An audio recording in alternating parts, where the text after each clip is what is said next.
Assalamualaikum warahmatullahi wabarakatuh. Sebagai tanda orang bersyukur. Ya, kurban dalam arti luas ya kurban apa saja, tapi kurban dalam arti Zulhijjah yang menyembelih hewan kurban. Itu pertama. Yang kedua di Quran surah Al-Hajj ayat 34, walikuli umatin ja'alna mansaka. Dan bagi tiap-tiap umat, kata Allah, telah kami syariatkan penyembelian.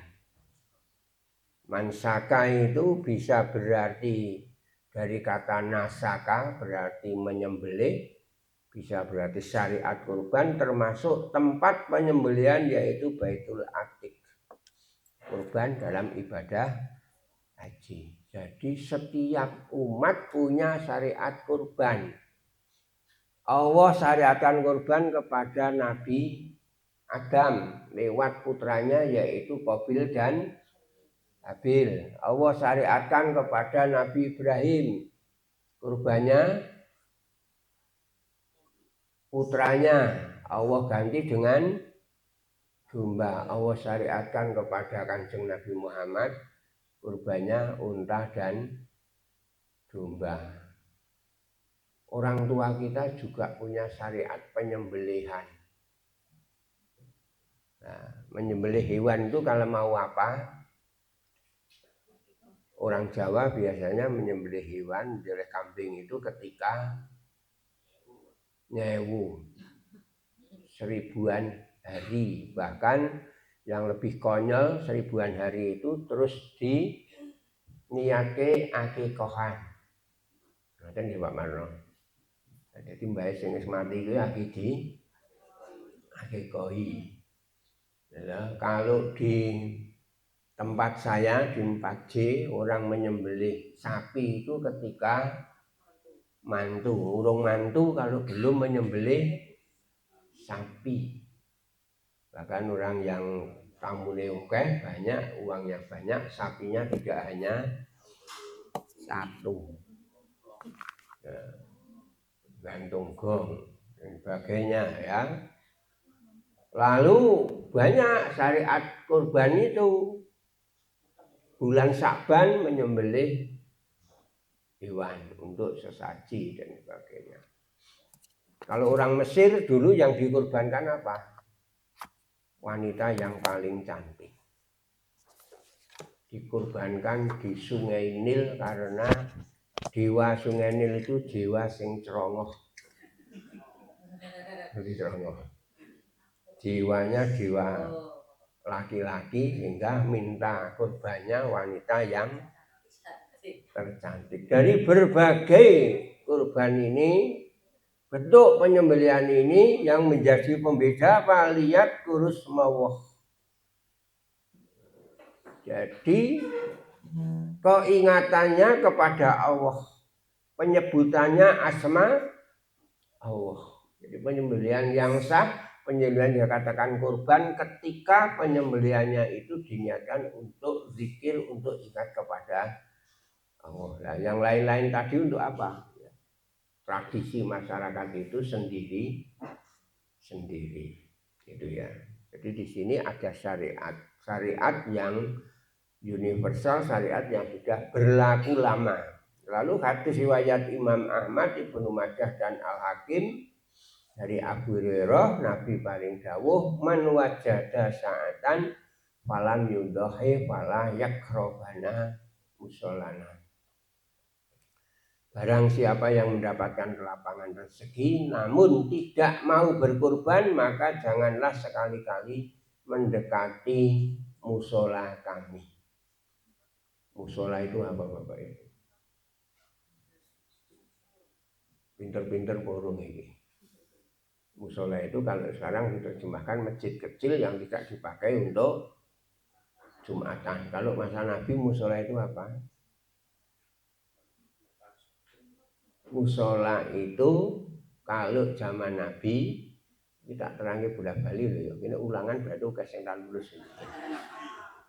Musola zaman Nabi itu adalah tempat lapang untuk sholat id. baik Idul Adha maupun Idul Fitri, yang dalam riwayat itu jaraknya sekitar 200 meter dari Masjid Nabawi. Nah, tanah lapang itu dikatakan musola. Ya. Nah, wong Indonesia ikut-ikut. Oh, berarti tanah itu hanya digunakan untuk sholat sunnah, untuk sholat bukan sholat Jumat. Maka terus melu-melu dijenengke musola. Sebelum musola enek sing jeneng langgar. Surau itu kan Sumatera nggih. Ya, langgar itu Jawa, maka dulu di Jogja itu tempat sholat untuk membina umatnya Kyai Dahlan disebut Langgar Kidul. Kalau zaman saya langgar itu dari bambu dibuat tingkat. Ya, kami teman-teman kalau malam itu tidur di langgar. Belum ada listrik, dulu setan gentayangan di mana-mana. Sehingga kalau malam hari itu kroso pipis, tidak usah ke kamar kecil, cukup biak tikar sama langgar. Sehingga ngisor kuwi tinggo nguyuh bocah-bocah ra cethone ora termasuk Pak Samsul. Jadi Nabi sampaikan kalau kamu mampu kok tidak kurban, jangan ikut sholat Idul Adha salah. Itu dia. Nah, di hadis riwayat Imam Tirmidzi, umirtu bin nahri wa huwa sunnatul lakum. Kata Nabi, aku diperintahkan, diwajibkan untuk menyembelih kurban, sedang kurban bagi kamu adalah sunnah. Jadi untuk Kanjeng Nabi wajib, untuk umatnya sunnah. Kutiba alayya nahru, telah diwajibkan atasku untuk berkorban, walaisa biwajibin alaikum, dan kurban itu tidak wajib atas kalian. Hadis riwayat Ad-Daruqutni. Bapak Ibu, dari ayat hadis ini akhirnya hukum kurban itu apa? Hukum kurban itu yang jelas, yang pertama, kurban itu disyariatkan bersamaan dengan Idul Adha. Syariat Allah, syariat Kanjeng Nabi. Hukum kurban apa? Menurut Imam Abu Hanifah ini wajib. Menurut jumhur ulama, mayoritas ulama, sunnah muakkad. Sunnah yang sangat dianjurkan, ditekankan, bahkan Nabi selalu melakukan, itu namanya sunnah muakkad. Muhammadiyah gimana? Muhammadiyah berpendirian. Muhammadiyah itu begini, cara berpikirnya begini. Amal ini penting tidak untuk dilakukan. Ya, Muhammadiyah penting. Kenapa? Karena pertama Allah perintahkan untuk kurban. Lalu yang kedua, Nabi mencela orang yang mampu yang tidak mau melakukan kurban. Jika itu amalan yang sangat utama. Ditindak. Nah, pertanyaannya Bapak Ibu, nisabe kurban itu gimana?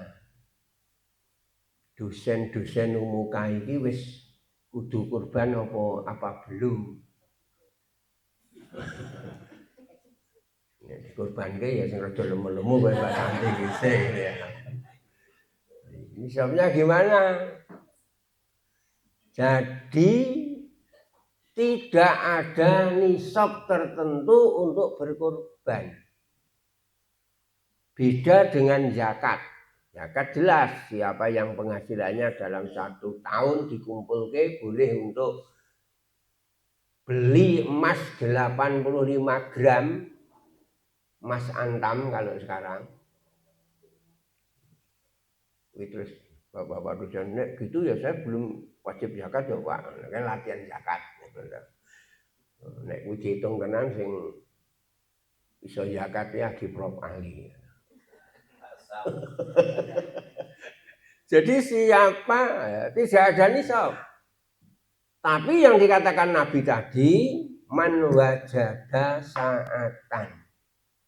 Siapa yang memiliki kemampuan, itu sulit ditetapkan jumlahnya berapa, di penghasilan berapa, beda dengan zakat. Bapak Ibu, ketika suatu amal itu tidak ditentukan kuantitas jumlah harta yang kita miliki, maka masuk kelompok yang disebut albirru. Albir. Apa albir itu? Perbuatan baik.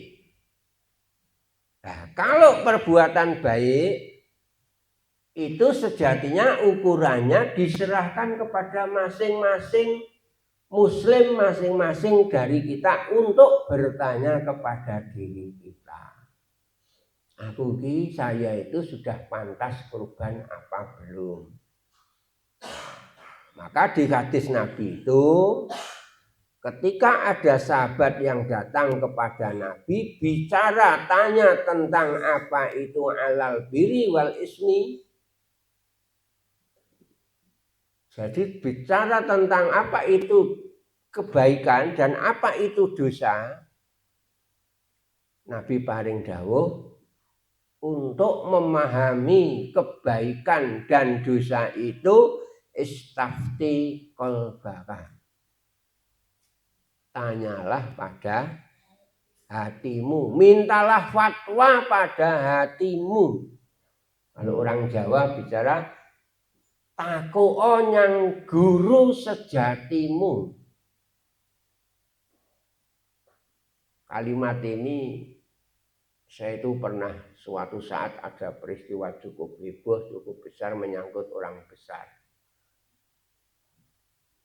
Terus ketika bincang-bincang dengan seseorang yang sudah lebih tua lagi, apa yang saya dengarkan ketika minta pendapat, kata terakhir beliau adalah takoo nyang guru sejatimu.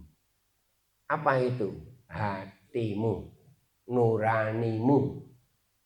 Istafti qalbaka. Albiru matma'annat ilaihi nafas. Kebajikan itu adalah apa saja yang jiwa merasa tenang dengannya, watma'anna ilahil qalbu, dan hati merasa tentram kepadanya.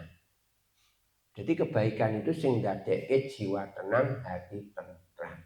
Nah, pemaknanya gimana, Pak? Nyuwun sewu Bapak Ibu. Kalau tahun ini umpamanya Bapak Ibu punya deposito, piro deposito nih? 100 juta umpamanya.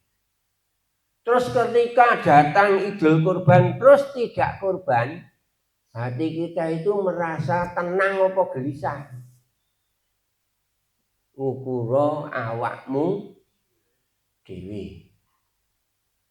Kalau hari ini kita punya uang, terus kita tidak kurban, hati kita gelisah, berarti di situ ada sesuatu yang kebaikan yang tidak kita lakukan. Dengan makna sebaliknya, nyuwun sewu Bapak Ibu, kalau tahun ini umpamanya kita bisa kurban, nyuwun sewu, hati kita jadi tenang apa tidak? Tenang. Terus nek jenengan duwite pirang-pirang ora kurban, hatinya tenang apa tidak? Gelisah, kekewuh dan sebagainya. Jadi kebaikan itu yang menenangkan hati. Loh, lalu ada pertanyaan, Pak, itu ada orang kaya nggak kurban kok tenang-tenang saja? Pertanyaannya, betulkah dia tenang? Nggak tahu. Jadi ketika saat itu ada peristiwa orang kaya di daerah saya, orangnya kaya betul. Ibaratnya kurban sapi wiso. Ketika diajak iuran kurban, terus saurannya apa? Beragama, ndak agama ki mbok rasah nyusahke wong. Tapi Pak, kurban kuwi mbok udah gini, seorang satu kampung saat itu iuran 20.000 rupiah, tukoke sapi satu nanti disembelih bareng-bareng, dagingnya didum wong sak kampung. Setelah itu panitia balik kanan. Oh nggih sampun. Nah, setelah sampun ternyata betul tidak kurban. Ya.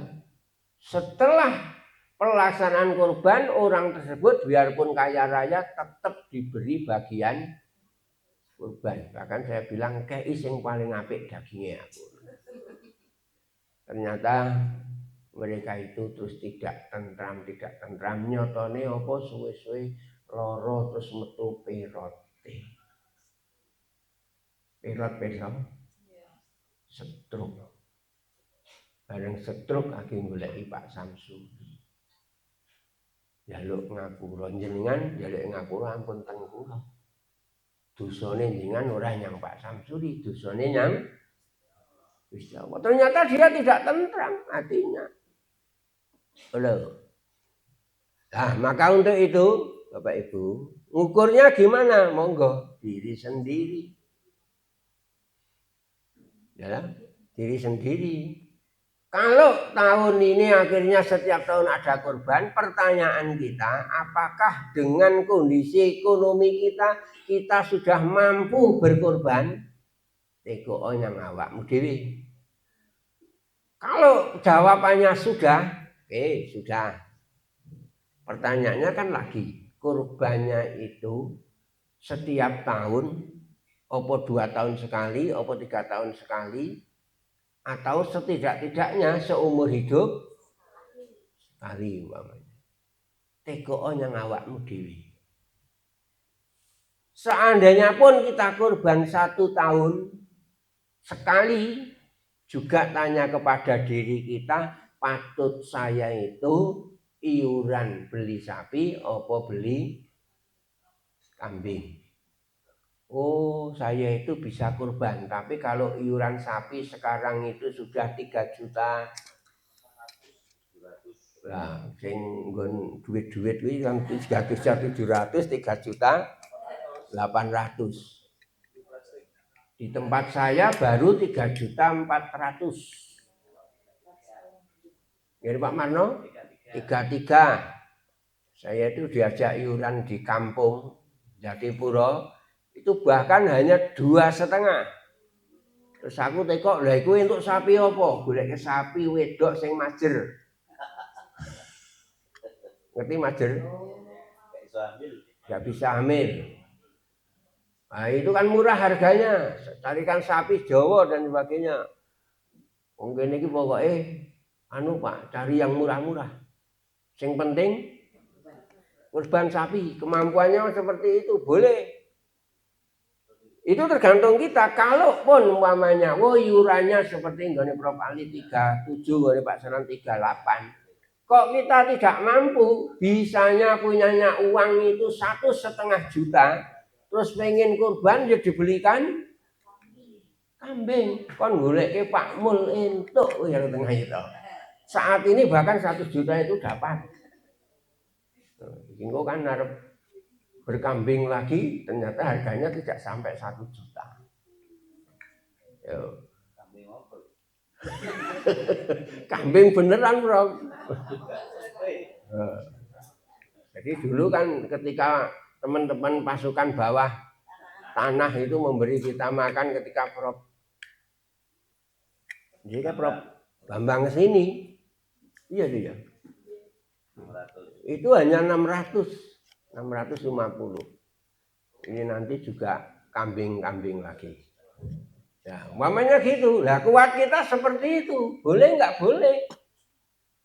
Tapi jangan sampai ketika, mohon maaf iki guyone, Prof Ali duwite pirang-pirang kok golek kambing sing karo tengah yuta. Tentu ini mentalnya tidak mental habil ning mental. Kira-kira ngono lho, ning Prof Ali kan nggak mungkin seperti itu. Umpamanya gitu loh.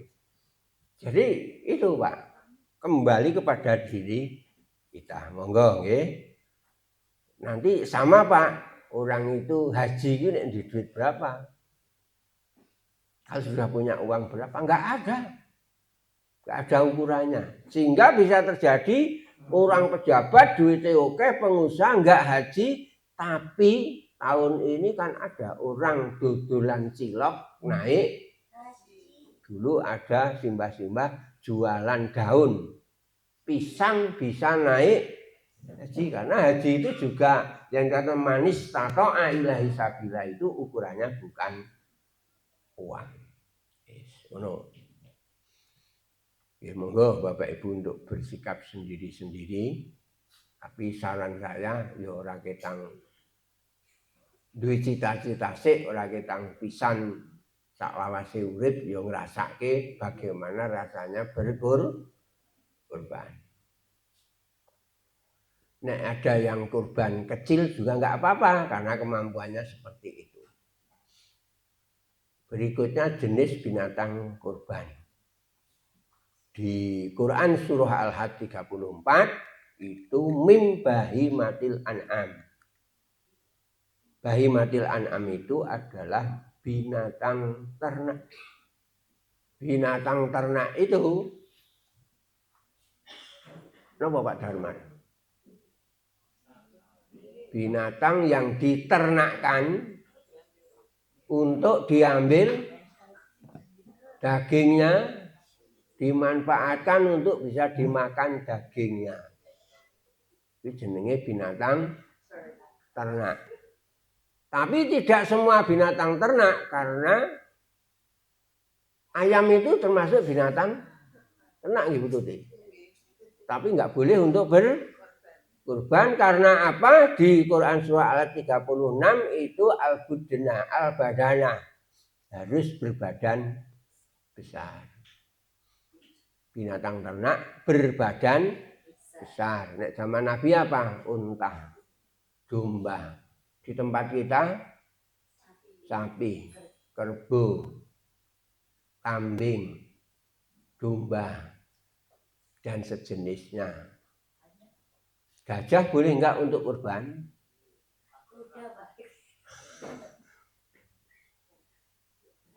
Gajah itu kan dipelihara nggih Pak Damar? Oh, bukan ternak. Karena tidak untuk dimakan.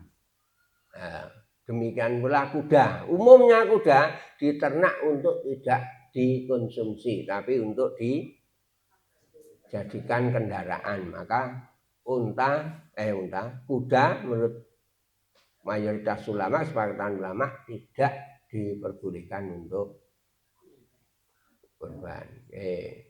Pun beso ini kembalian itu ya. Kurban untuk berapa orang? Yang pertama seekor kambing itu intinya bisa untuk diri dan keluarganya. Ya, jadi di hadis riwayat Imam Ibnu Majah dan Imam Tirmidzi ditanya tentang bagaimana menerangkan tentang berkurban pada masa Nabi, yudohi bisatin anhu wa an ahli baitihi. Jadi para sahabat yang kurban pada masa Nabi itu mereka adalah menyembelih seekor kambing, seekor domba, misalnya kambing. Untuk siapa? Untuk dirinya dan untuk keluarganya. Berarti boleh satu keluarga. Ganjarannya genokeh yang diniatkan untuk keluarga. Yang kedua di hadis riwayat Muslim, ya, al-badanah ngan sab'atin wal baqarah ngan sab'atin. Jadi seekor unta untuk 7 orang, seekor lembu untuk 7 orang. Hadis riwayat Imam Muslim. Di hadis riwayat Khamsah itu al-baqarah ngan sab'atin wal ba'ir ngan asratin. Jadi lembu untuk 7 orang, unta untuk 10 orang. Yang keempat, hadis riwayat Imam Muslim dari Ibu Aisyah, Nabi pernah memerintahkan untuk dibawakan 2 ekor kibas amaru bi habsin akron yatok fi sawadin wayat ruku fi sawadin wayat ruku wayang dulu fi sawadin. Jadi Nabi pernah memerintahkan untuk dibawakan 2 kibas domba yang bertanduk, yang kaki, perut dan sekitar matanya berwarna hitam. kaki, perut, sekitar mata berwarna hitam. Tanda apa Bapak Ibu? Kambing pilihan. Bertanduk, kaki, perut dan matanya ada warna hitamnya. Maka ibu-ibu itu enggak salah supaya jadi wanita pilihan matanya dihitamkan. Dicelak. Ini berarti jadi sing ternyata sing pilihan kuwi mripate sing direng lho teko omah ibu terus golek. Celak. Dan itu kan enggak apa-apa ya, mau medeni nek menurutku ya. Kita galak. Jadi itu ya. Jadi Nabi itu berkorban 2 ekor dan beliau sembelih sendiri. Beliau sembelih sendiri dengan membaca bismillahi Allahumma taqabbal min Muhammad wa ali Muhammad wa min ummati Muhammad. Dengan nama Allah, ya Allah terimalah kurbannya Muhammad, keluarga Muhammad dan umatnya Muhammad. Mulai berdasar ini ada yang setengah guyon ngono awake dhewe enggak usah kurban, wong wis dikurbanke Kanjeng Nabi gitu. Nah, maka untuk itu Bapak Ibu pengertiannya apa? Bahwa kurban itu seekor kambing biri-biri atau domba dipergunakan 1 orang. Lalu lembu untuk 7 orang, unta bisa 7 atau 10 orang. Ya, seekor kambing iuran sapi juga bisa digunakan untuk 1 keluarga.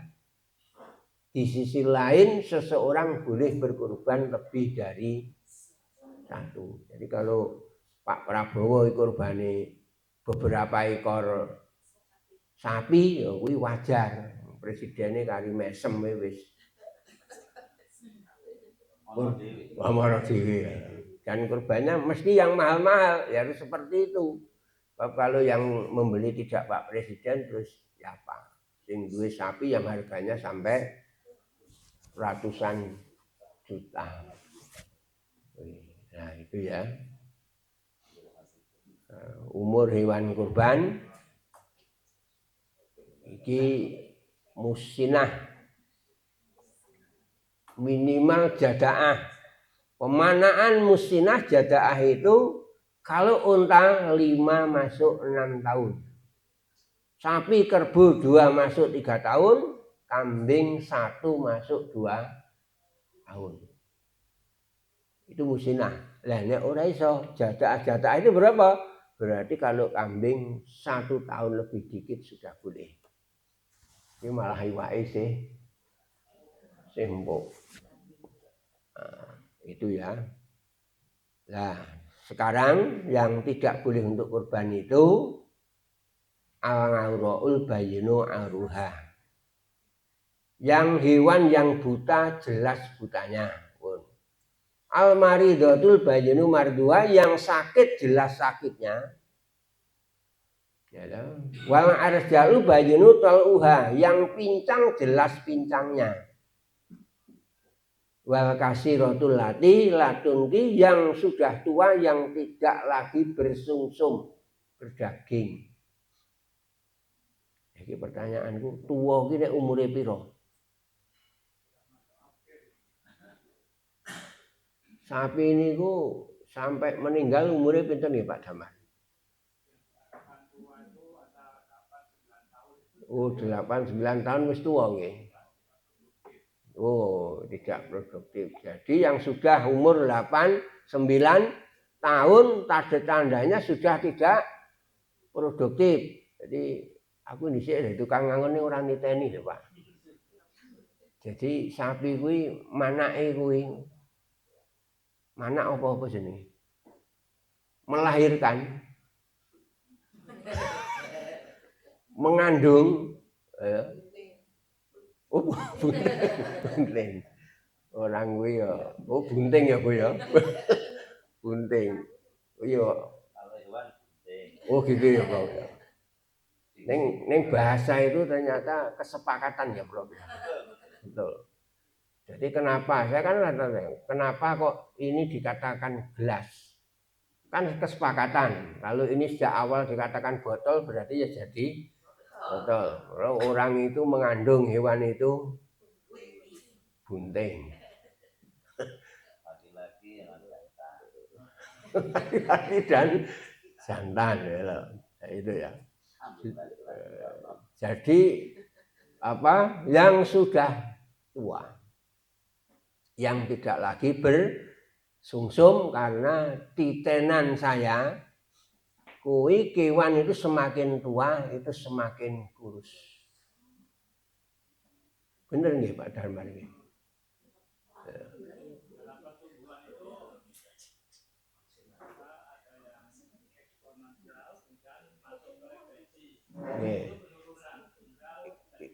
Itu maksud saya kan hampir semua hewan gitu Pak. Nek uang pensiun tambah lemu ki akeh ki. Jadi saya itu setelah pensiun iki tak timbang bobotku ki tambah berapa. Wah, kudu iki lho. Kudu nahan diri ya ngono.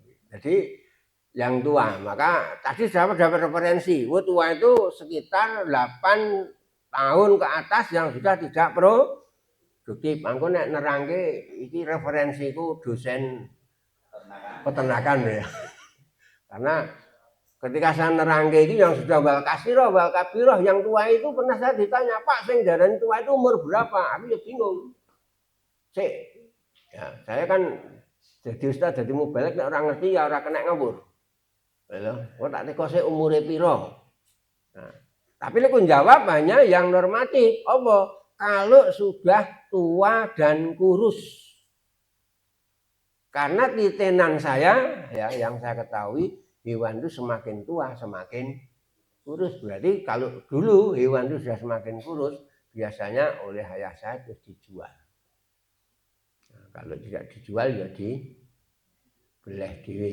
Nek kerbau itu boleh sendiri kalau nggak mantu kan eman-eman. Gitu ya. Jadi itu, lalu yang cacat-cacat sedikit, cacat telinganya karena penanda bahwa sudah divaksin PMK itu tidak menghalangi. Yang menghalangi itu apa? Di hadis Nabi riwayat Khamsah dan Tirmidzi itu ketika ya yang dilarang itu adalah yang tanduk telinganya hilang separuh atau lebih. Tanduk telinganya. Jadi kambing punya tanduk. Kerbau punya tanduk. Sapi tanduknya kecil. Ya. Kalau kerbau itu biasanya kan berik, ngerti berik ya. Tarung, gulat itu kadang-kadang sampai patah. Kalau itu lepas semua berarti tidak boleh untuk berkorban. Tapi kalau lepasnya itu hanya sepertiga berarti boleh. Berarti maksimal separuh. Kupingnya juga seperti itu berarti ditindik itu enggak apa-apa. Tapi kalau hilangnya itu satu kuping enggak boleh karena sing ngangon kuwi arep makmuran dilawuh terus kupingnya ambil satu ya enggak boleh ya. Seperti itu. Oke. Dan nggih, tata cara penyembelihan iki sing dokter-dokter sing teman-teman peternakan ini mestinya ini tahun ini kok enggak ada kegiatan Bu Tuti. Enggak ada pengabdian untuk memberikan. Ada Pak, insyaallah nanti bersama dengan Dinas Peternakan. Nah kan. Tapi itu tolong gini karena kita umumkan. Satu, itu harus dijelaskan dari sisi fikihnya. Umpamanya syarat-syarat kurban menurut fikih, menurut tarjih ya. Lalu tata cara penyembelihan itu yang teman-teman peternakan termasuk ciri-ciri hewan tadi Pak anu nggih. Terus nanti sing perhotelan nerangke apa Pak Jatmi kok? Pak Jatmi enggak ya? Oh, wayang to. Pengelolaan secara menyimpan daging, mengolah daging dan sebagainya. Nanti 3 unsur itu harus ada. Ya, jadi kita tidak murni artinya fikihnya masuk, pemahamannya syarat kurban secara tarjih masuk, lalu pemilihan hewan, penyembelihan itu nanti ada yang menerangkan termasuk pengolahan dagingnya. Itu nggih, tata cara penyembelihan itu intinya kalau di hadis Nabi itu fa idza qataltum fa ahsinul qitlah. Kalau kamu menyembelih, perbaikilah ihsan cara menyembelih. Wa idza takam fa ahsinud dzabha wa yu'akhadhukum sapratahu fal yukhrij dzabihatahu. Jadi kita untuk ihsan dalam menyembelih, caranya gimana? Apabila kalian membunuh, bunuhlah dengan baik. Kalian menyembelih, sembelih dengan baik. Di antaranya apa? Menajamkan pisau. Lalu memudahkan fal yukhrij dzabihatahu, memudahkan penyembelihannya. Kata memudahkan ini ya bisa dimaknani nek merobohkan sapi itu pakai cara yang baik. Kan ini sekarang sudah do pinter ya, piye merobohkan sapi dengan mudah. Ya, habis itu terus enek sing dicepit nganggo alat itu di masjid saya sudah punya itu. Ya, sapinya ora kokian polah, ora dirut-rut kaki dan sebagainya, sakpole tidak sampai seperti itu, termasuk. Nah ini nanti yang jadi pertanyaan gue, enek sing ditembak apa kayak kepalanya. Nah, itu gimana Pak? Itu masih debatable karena apa? Karena itu menimbulkan namanya kan menyakitkan itu. Nah, coba nek ora percaya sira awake dhewe diwetak ngono iki lho. Berarti ada mempersakit dulu. Jadi Pak Ahsin supaya kita memperbaiki ya, menajamkan pisau ya, dan tadi berdoa ya, lalu berusaha membaringkan untuk dihadapkan ke kiblat. Yang dihadapkan itu apa? Yang dihadapkan adalah gulune. Tidak ada ketentuan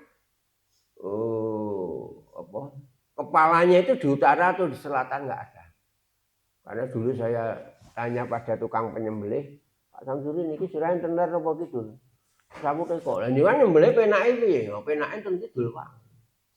Nah, setelah saya baca-baca ternyata yang dihadapkan kiblat itu adalah lehernya. Nah, itu ya. Terus waktu penyembelihan sudah, sekarang pembagian hewan kurban. Ini yang sering ibu. Di Al-Hajj 28, kalau sudah kita berkurban tadi, fakulu minha, makanlah sebagiannya. Boleh dimakan. Wa'atimul ba'isal fakir, berikan pada orang-orang yang sengsara dan fakir. Sengsara dan fakir. Fakir itu apa? Fakir itu orang yang sudah tidak punya pekerjaan, tidak ada yang menanggung hidupnya, itu namanya fakir. Lalu di Al-Hajj 36, fakulu minha sama, makanlah sebagiannya. Wa'atimul qani wal mu'tar, berikan kepada al-qani. Al-qani itu orang yang tidak punya tapi dia menjaga diri. Al-mu'tar adalah orang yang tidak punya tapi meminta-minta, muter-muter. Karena nek wong ora duwe ning menjaga diri enggak mau minta-minta. Ya, tapi kalau kita kurban itu ada orang berbondong-bondong, berkelompok datang, bahkan ada yang bawa bronjong. Gua ada apa? Daging. Karena setelah saya lihat itu dagingnya setengah beronjong. Kayak untuk pirang kilo kayak, 20 kilo enek gitu. Terus yu ingkang jenenge apa? Kula dol, Pak. Ya kok didol? Ya kula mboten daging, butuh kula beras. Nah, niku ada yang seperti itu ya. Lalu di hadis muttafaq alaih itu Wan aksumuluhumaha wa juludaha wa dilalaha alal masakin. Hewan kurban itu bagikan dagingnya, jadi dibagi-bagikan, kulit dan pakaiannya, kulit hewan, pakaian hewan itu kalau hewannya itu unta kan ada pelananya, ada macam-macam, bagikan kepada siapa? Orang-orang miskin. Ya, orang-orang miskin. Lalu walau yafi ziyaratiha minha syai'a, terhadap orang yang menyembelih itu tidak boleh diberi upah dari kurban tersebut. Lalu kuntu nahitukum ngan luhumi hal adohi fauqa salasin ayamin fakulu wadahiru. Nabi, dulu aku pernah melarang kalian menyimpan daging kurban lebih dari 3 hari, dan kini makanlah dan simpanlah. Jadi Bapak Ibu, kesimpulannya nopo? Daging kurban, kulit dan sebagainya itu satu bisa untuk sohibul kurban, yang berkurban, fakulu minha, yang berkurban itu boleh kamu makan.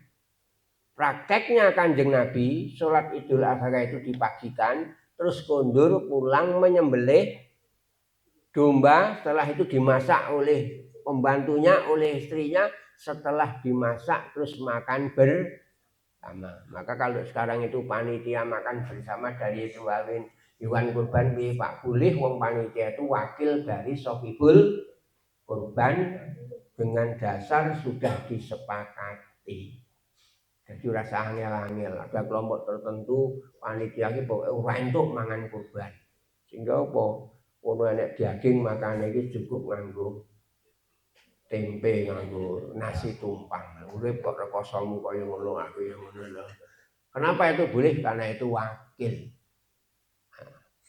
Lalu sohibul kurban boleh juga wadahiru, simpanlah, boleh disimpan. Kalau dulu Nabi itu melarang menyimpan 3 hari karena apa? Karena saat itu masa paceklik. Orang kelaparan, mosok kamu nyimpan makanan. Tapi setelah masa itu makmur, Nabi wadahiru, boleh kamu simpan. Ya, bahkan sing nyimpen gue nek sing ngarep kurban iki simpenane sih. Ini ya, simpanlah ya. Nah, terus anak-anak saya ngene, Pak, nek dienggo mantu pripun? Iya nek tenan lho ya. Arep mantu ngenteni kurban. Nggo nyuguh tamu. Boleh enggak? Karena kurban ketika diberikan sudah menjadi milik orang yang mendapatkan bagian ini, ya tentu boleh. Sing ora entuk didol. Nah, lalu diberikan kepada siapa? Wat'imul ba'isul fakir, berikan pada orang sengsara dan fakir tadi. Al-masakin pada orang miskin. Jadi di Muttafaq alaih di al-38. Lalu al-qani wal mutar, orang yang menahan diri tidak minta-minta dan minta-minta itu al-had 36. Nah, terakhir coba di tempat Bapak Ibu, hewan kurban itu dibagi untuk seluruh masyarakat apa tidak? Seluruh warga. Wa in utitum min lahmiha fakulu in situm. Nabi dawuh, dan apabila kalian para sahabat yang dimaksud semua sahabat termasuk yang mampu, jika kalian itu diberi bagian dagingnya, makanlah jika kalian mau. Hadis riwayat Imam Ahmad. Berarti apa? Boleh dibagi semua warga masyarakat. Cuma problemnya yang sekarang sering saya ditanya, kemarin termasuk kajian Aisyah itu, Pak, gimana kalau yang kurban itu ternyata selama ini dicarikan daging yang bagus-bagus. Sing ora bagus baru baru dibagi. Dari berbagai urian ini ternyata Bapak Ibu, saya belum menemukan referensi sing kurban ki harus berapa, wong miskin berapa, tidak ada referensinya. Kalau selama ini di masyarakat itu sing kurban kuwi diberi sepertiga, itu ya hanya unsur kepatutan, unsur kesepakatan. Tapi hadisnya saya belum menemukan, nanti ada yang menemukan saya diberitahu. Saya baca di berbagai putusan tarjih pun juga tidak ada. Yang penting apa? Boleh untuk sahibul kurban, untuk fakir, untuk miskin juga boleh dibagi. Nah, karena itu kalau praktek zaman Nabi kurban itu kan dikerjakan sendiri. Saya kurban, saya masak, lainnya sebagiannya saya bagikan. Cuma yang dibagikan berapa itu tidak ada keterangan. Nah, kalau sekarang itu disepakati di berbagai tempat sepertiga, itu bukan syariat namanya, itu fikih pemahaman. Boleh nggak? Boleh. Boleh. Cuma memang sepertiga itu sejatinya kan tidak hanya dagingnya. Boleh diberi jeroannya, boleh diberi tulangnya. Dagingnya mestinya kalau mau sepertiga, ya jangan dipilihkan yang bagus-bagus saja. Daging itu ada yang bagus, ada yang tidak. Maksud yang dibagi yang tidak. Memang di masyarakat kita timbul problem. Nah, jadi umpamanya saya itu bina beberapa masjid. Itu ternyata juga dikasih daging kurban. Terus kira-kira kalau memberi Pak Samsuri daging kurban, kira-kira dipilihkan yang bagus apa yang jelek? Pasti yang bagus. Terus saya mikir lah iki kok apik men kuwi iki apa daginge kabeh kaya ngene. Nah, setelah panitia saya sapa, dan niku nggih ngurmati jenengan Pak. Lah pertanyaan saya berikutnya, lho siki sing wong fakir miskin kuwi entuk daging kaya ngene iki apa ora? Nah, ini pertanyaan. Maka untuk itu Bapak Ibu, ya mestinya, gitu, mestinya pembagian itu juga merata. Monggo lah, monggo. Kalau dibagi semua gimana Pak? Boleh. Ya boleh.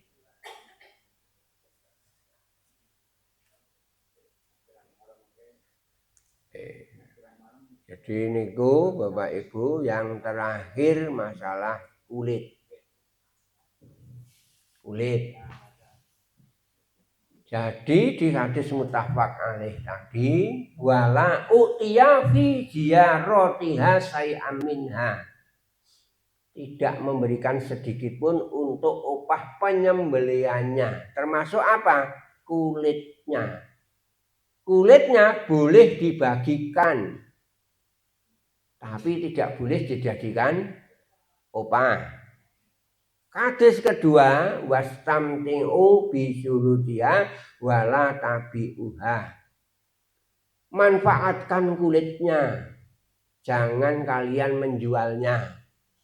Kalau saya kurban, umpamanya domba atau kambing, kulitnya lalu saya keringkan, terus tak dandake dinggo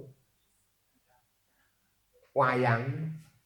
Wayangnya saya pajang sebagai hiasan, itu boleh. Ning nek dadi wayang terus saya jual, itu tidak boleh. Kalau dulu kulit kurban itu, kalau kulitnya kerbau atau sapi terus digunakan untuk beduk. Tahu beduk? Beduk. Nah, itu dimanfaatkan boleh, tidak boleh jual. Wastamti'u bijuludiha wala tabi'uha, di hadis Imam Ahmad juga seperti itu. Nah, pertanyaannya sekarang Bapak Ibu, bagaimana kajian tarjih? Satu, kitab hadis di atas adalah untuk sahibul kurban. Larangan untuk tidak menjual, memberikan upah itu berlaku bagi sahibul kurban, orang yang berkurban. Lalu yang kedua, hadis pertama tidak sertai larangan menjual kulit hewan kurban. Hadis kedua ada larangan. apabila ada dua dalil, yang satu melarang, yang lain tidak melarang, maka dahulukan yang mengandung larangan. Cuma larangan menjual kulit itu ditujukan kepada shahibul kurban karena dikhawatirkan adanya keinginan pribadi untuk memiliki uang dari hasil penjualan kulit tersebut. Jadi kalau saya kurban, menyembelih seekor kambing umpamanya, terus separuh saya ambil sendiri termasuk kulitnya, terus daging itu saya jual. Bukan anak wong pikirane ngene, sing penting aku kurbane kelakon, ning duitku ya bali separuh, enak loh. Karena saya nggak mau makan hewan daging kambing, terus saya jual, itu tidak boleh. Ya, itu tidak boleh. Nah, ketika hewan itu dikelola oleh panitia itu akhirnya apa? Wakil dari orang yang berkorban. Maka panitia juga tidak boleh menjual kulit terus untuk kepanitiaan, umpamanya beli kaos untuk biaya penyembelihan dan sebagainya, juga tidak boleh. Ya. Nah, pertanyaannya sekarang, kalau begitu kulit diapakan, Pak? Praktek di lapangan, Bapak Ibu, di tempat saya umpamanya, mungkin tempat Prof Ali dan sebagainya juga sama, karena sapinya banyak. Sapinya berapa, Prof? 15. 15 sayang. Di tempat saya itu sekitar 8-9. Panitia itu saya bilang, Mas, ini gimana kalau kulitnya ini diolah, bersihkan dan sebagainya? Enggak sanggup, Pak. Enggak sanggup, Pak. Wes ora sanggup. Wes nek kuwi langsung dicacah-cacah dibagi gimana? Ibu-ibu gimana kalau langsung dibagi? Wah, ini banyak yang dibuang, Pak. Karena enggak mau masak kulit yang masih ada bulunya dan sebagainya. Akhirnya apa? Panitia, Pak, kalau dijual saja gimana? Ada yang saking hati-hatinya boleh dijual, dibelikan kambing. Kambingnya disembelih. Kulit kambingnya dijual lagi, dibelikan ayam. Ayamnya disembelih, kulit ayam. Kira-kira itu saking hati-hatinya boleh. Diberikan daging boleh. Tapi ditarjih agak diberikan keluasan. Apakah harus seperti itu? Tidak. Umpamanya digunakan untuk fakir miskin bisa di tempat saya, atau digunakan untuk kemaslahatan. Ada yang tanya, Pak, untuk kipas angin masjid boleh enggak? Jawaban saya, masjidmu kuwi kaya apa miskin? Nek wis masjid kaya, nggone Prof Ali tentu ora entuk. Karena masjidnya masjid kaya. Nggak boleh untuk masjid. Nek masjid itu enak duwe wis to.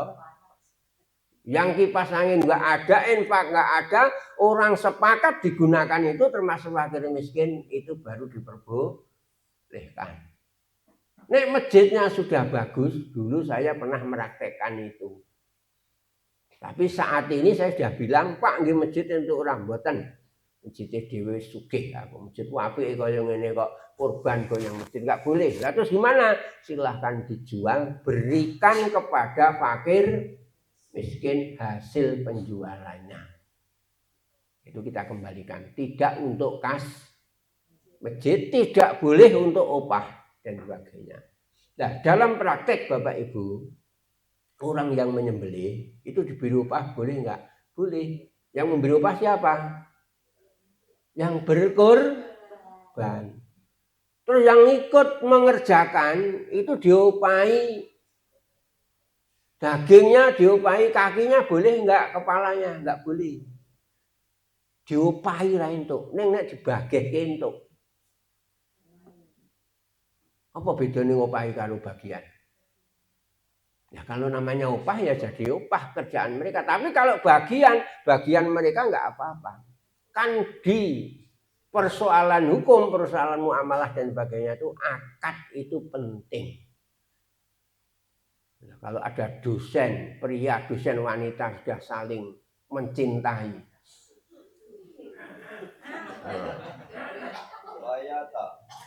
Jenengan berduaan dan sebagainya kan tidak boleh. Yang membolehkan apa? Ketika sudah akad. Ngono lho Mbak Santi.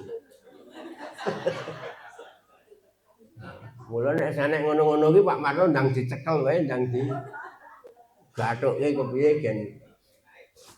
Pokoknya gitu ya. Jadi akad itu penting. Maka untuk upah tetap nggak boleh. Tapi kalau umpamanya praktek di tempat saya lah, tempat panjang mungkin sama. Ketika menyembelih banyak itu, kakinya itu, kakinya, ujungnya sampil ya, kaki yang itu kan suruh apa? Ngerokok suruhnya kan nggak mau panitia ada nggak kuat. Sehingga apa? Ya siki ngene wae, sapa sing arep njaluk? Sapa sing dibagihke sapa, tapi tidak diupahke. Boleh karena prakteknya orang diberi kaki apa? Pikil itu tidak semua orang mau. Sulit karena itu ya. Sehingga apa? Kadang-kadang ya dikeke sing dibagikan kepada orang-orang yang ikut apa penyembelihan itu. Boleh ya itu. Dan Bapak Ibu, saya kira demikian yang saya sampaikan, semoga bermanfaat. Dan dengan ini kajian terakhir saya sebelum nanti ibadah haji ya, mohon tolong nanti untuk tetap berjalan, monggo Prof Ali nanti untuk pengaturannya agar kajian Jumat ini tetap berjalan. Dan saya mohon maaf semua kesalahan beserta Ibu, juga mohon doanya, mohon dukungannya karena besok Ahad insya Allah kami akan berangkat ibadah haji. Nah, momennya seperti itu. Oke, matur nuwun, ada kurang saya mohon maaf yang seterusnya. Kita akhiri dengan membaca alhamdulillahirabbil alamin, subhanakallahumma wa bihamdika asyhadu an la ilaha illa anta astaghfiruka wa atubu ilaik. Assalamualaikum warahmatullahi wabarakatuh.